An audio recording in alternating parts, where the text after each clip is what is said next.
Joining us now is Bhaskar Sunkara. He's the founder of Jacobin and the current president of The Nation magazine.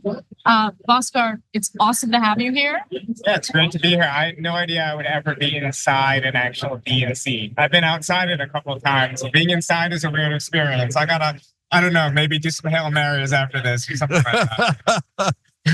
So let me ask the first question because, I tend to agree with you on your views of, Shan OBrien wanting to speak here at the DNC and not being invited to do so. I know that there's a lot of bad feelings about the fact that he spoke at the RNC. So let me just ask you, what were your thoughts about him deciding to address the RNC? So following one of my colleagues who wrote this in Jacobin, I thought that his decision to speak at the RNC reflected a sign of weakness for labor.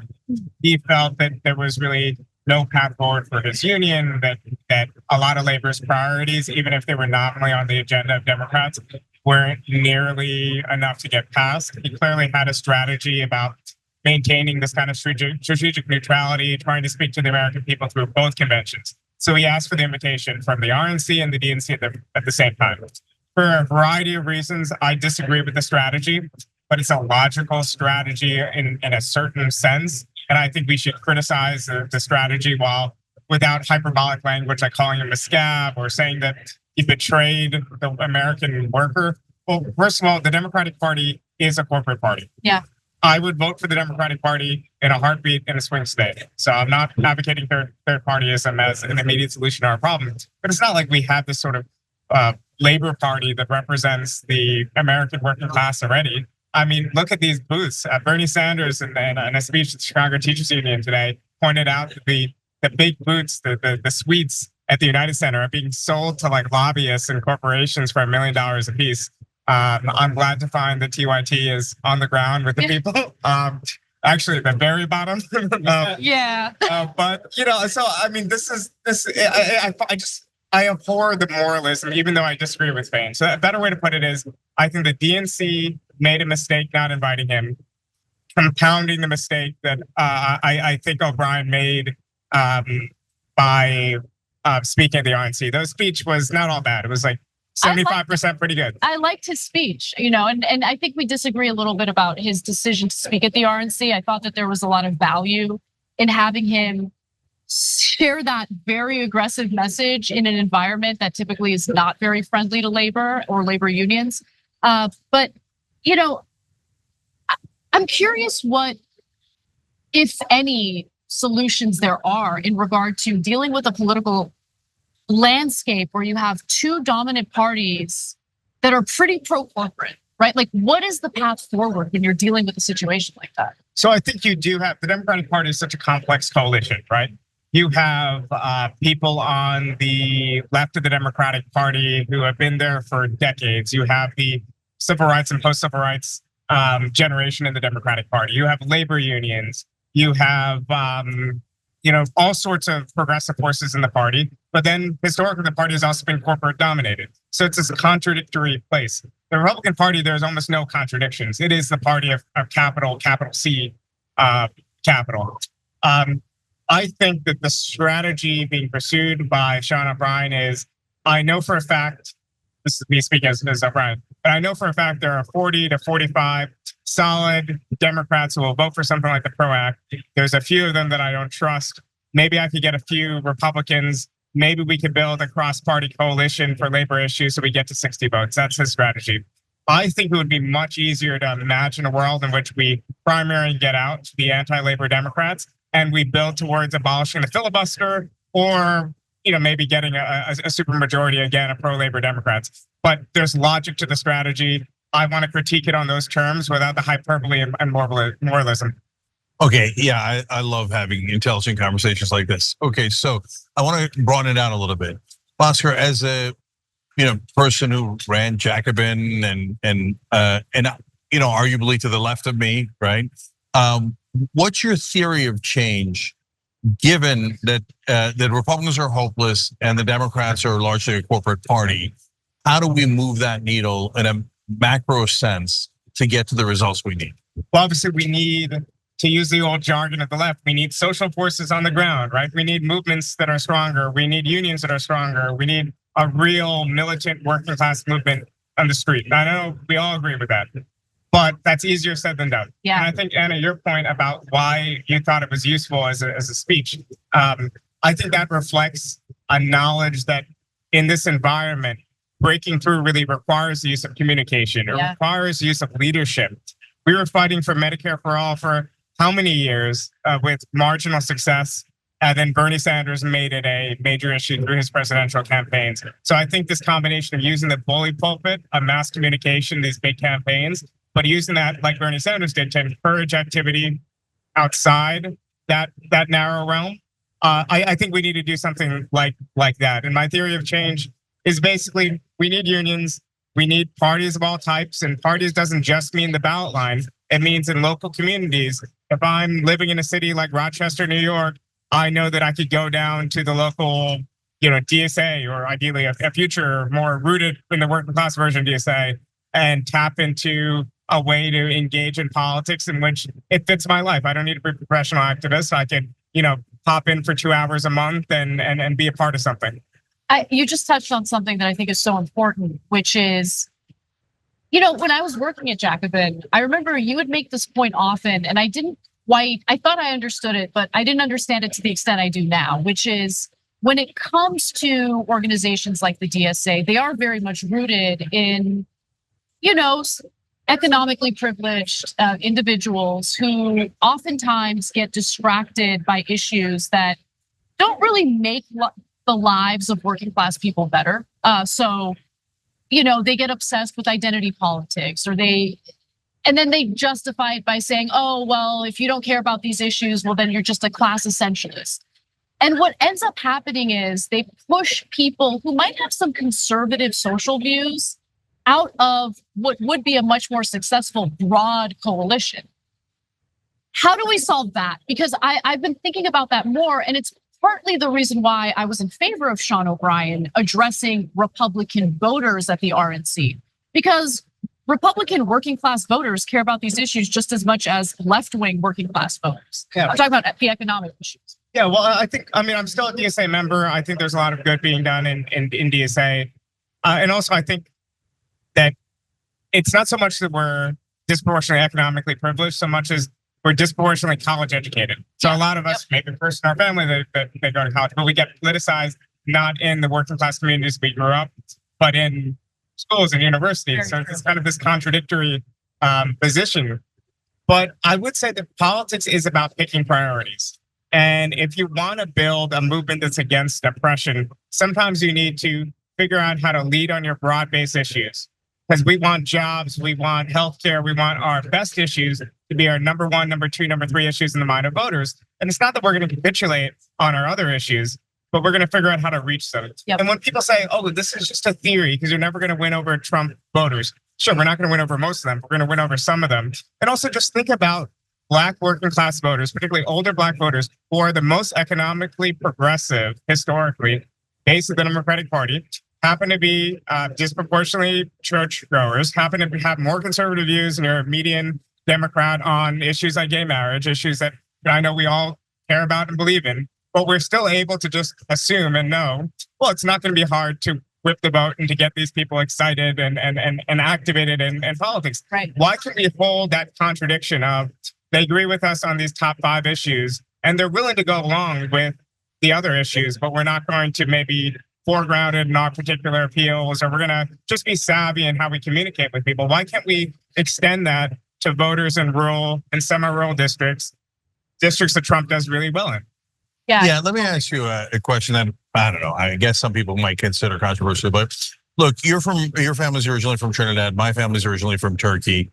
We're both obviously minorities. I don't know what Anna is. She's from the Caucasus. I know. Yeah. No, I'm race-wise. Race-wise. I mean, you're literally Caucasian. But yet you're a minority within America since you're from a smaller ethnic group, et cetera.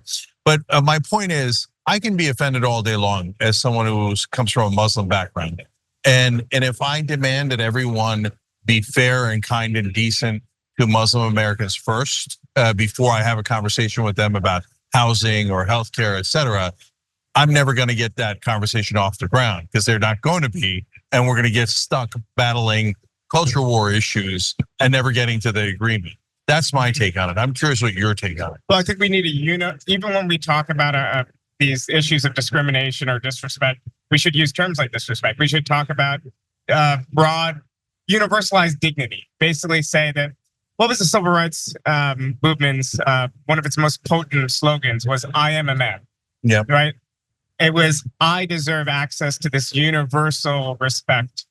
And I think that's different than a particularism that stays particular. So we start with, I'm a Muslim American, but I deserve to be treated like any other American. And I think there's a very distinct difference between, I'm a Muslim American, so you need to respect my particularities of this, that, or the other. It's a much harder ask. And also, I think it's a more depressing vision of America, because I know there's problems with the vision of the melting pot of America. And I know that obviously we don't believe in forced assimilation in America. But when someone says, oh, we're a multicultural country, I'm like, I don't know. I feel like all three of us are from the same culture. Right. We have different backgrounds. Our family might eat different foods or have different customs, but 99% of our lives are spent in the same culture. The idea that we even have to have a multicultural conversation or mediate certain differences is absolutely absurd. And this is one of the great things about America. I mean, you two are on the air, all the time, and obviously, we have, I mean, Armenians and Turks, the history, and all of that, but that's what makes America great. It is, and I think what has kept this going, our relationship going, and this wonderful work environment going, is that we have a shared identity as Americans, right? And so I feel like in recent decades, we've kind of moved away from valuing that shared American identity. And I want to, as part of this project here at TYT, bring people back together as seeing themselves as Americans, in addition to celebrating their cultural, and racial backgrounds. And so that kind of leads to my next question about Kamala Harris and the way that she's been campaigning so far. What do you think about how she's kind of shied away from kind of diving into the identity politics? I mean, certainly people surrounding her are diving into it, but she has obviously made a conscious decision to not lean into, oh, I'm a Black female, and yeah, I think that not many people are inspired to vote for historic anymore. They want to vote because, their pocketbooks, all sorts of other issues people care about. Even issues that aren't directly bread and butter to a lot of Americans, like Israel's massacres in Palestine. I mean, this matters a lot more to people than, oh, I'm going to do a historic first for this person I don't know. And just looking back in hindsight, some of the messaging around the Hillary Clinton campaign was really just dumb. I know we thought it was dumb at the time, but it's just so obviously dumb. I thought it was silly, but I thought it was going to win anyway. But I'm with her, I'm trailblazing, I'm breaking glass ceilings for all of you. It was really just framed as being about her, kind of, exactly. in some way. Yeah. And also, for what it's worth, I think Harris is someone who I disagree quite a bit. I think on certain issues during her first term, we might find that Biden was actually maybe more progressive economic, or at least willing to be pushed by people like Bernie Sanders more than Harris. I think people are in for some rude awakenings there potentially. But she does kind of seem like a dynamic, nice, normal person. And I'm getting annoyed by this constant weird harping, but it is obviously true that, the old George W. Bush Gore thing that kind of helped sink Gore, would you rather have a bear with? It helps sink. I know the Supreme Court had a much bigger role, but who would you rather have a bear with? I think Chris Matthews, that question. I think 70% of Americans would probably rather have a bear with these walls than J.D. Vance. Oh, totally. Probably there's a portion of Trump voters that would find it less grating and less stressful to have Kamala Harris in your house than an insane person like Donald Trump. Yeah, Donald Trump might try to steal the China and the, and in your car on the way out. Anyways, last question for me is, look, one of the biggest obstacles, especially in what you said was your theory of change, which is someone who's a leader who can actually push in the direction, the difference that Bernie made on Medicare for all, et cetera. I totally agree with that. But your biggest obstacle, and Bernie has said that many times on this show, as well as everywhere else, is corporate media. because they're the ones that block the message, that pervert the message, that put a distorting lens on the message. So what's your thoughts on how do we get past that? Well, you gave me a layup, and I'm gonna just miss it entirely, because I do think that the biggest barrier is not necessarily corporate media. I'm gonna disagree with Bernie there. I think it's convincing people that our ideas will work for them. And if we give them a list of here's 30 economic ideas we're gonna do for you, it seems like a wish list, and it seems not practical or realistic. But if we say to them, listen, we're not going to be able to do everything for you, but we're going to do these 2 or 3 things in our first term. There's a simple targeted agenda. And I think Bernie in 2016 had much more of that targeted agenda. Yep. In 2020, I think that there was a bit too much of we have something for everybody, and it was a bit scattered. But my mother, who's from Trinidad, from a country with a left and union tradition, her critique of Bernie Sanders, she did vote for Bernie because I asked her real nice, but her critique was, are they really going to let him do any of that? And I think that, that's something that in an era of uncertainty, people might much rather the centrist who's promising maybe a 5% improvement in your life than a radical saying, I'm going to prove things 100%. And I think getting past and communicating for people through small victories that we could actually improve their lives for the better, I think that's important. But obviously communicating requires a media. You guys are the biggest of these like left media outlets that we built, progressive media outlets that we built, like obviously through Jacobin and The Nation. Thank you. I know you were trying to lead me towards that plug. No, I was asking a legit question because that really is, I actually genuinely believe that it's the biggest obstacle, because you're right, Bhaskar, but at the same time, how often have you heard anyone on cable news say that Medicare for all polls at 70%, paid family leave polls at 84%, that 3/4 of Republicans want paid family leave?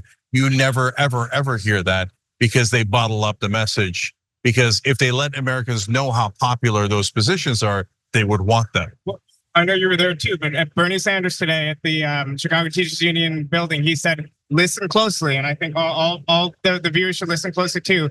How many times will you hear Medicare for all in the next couple of days? And he says he suspects not a lot because of the power of powerful interests. And it's not just the insurance interest, it's the media. And it's all these people who really don't want any fundamental change. That's always the watchword of Democrats. That's what they're whispering right now to the corporate interests.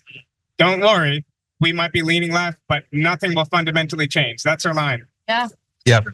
So end on that thought, because literally in this building, as we are speaking here, at the very top are the suites, and the suites are where the corporate donors are. And so the politicians will come and do media here, but then they'll rush back up to the suites where the real deals are happening.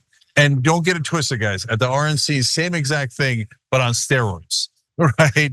So both parties rush up to the rafters to make sure that they get their orders from the donors. And that's the number one issue that we have to fix in order to get to all these changes that we want in America. But a great conversation. Thank you for joining us.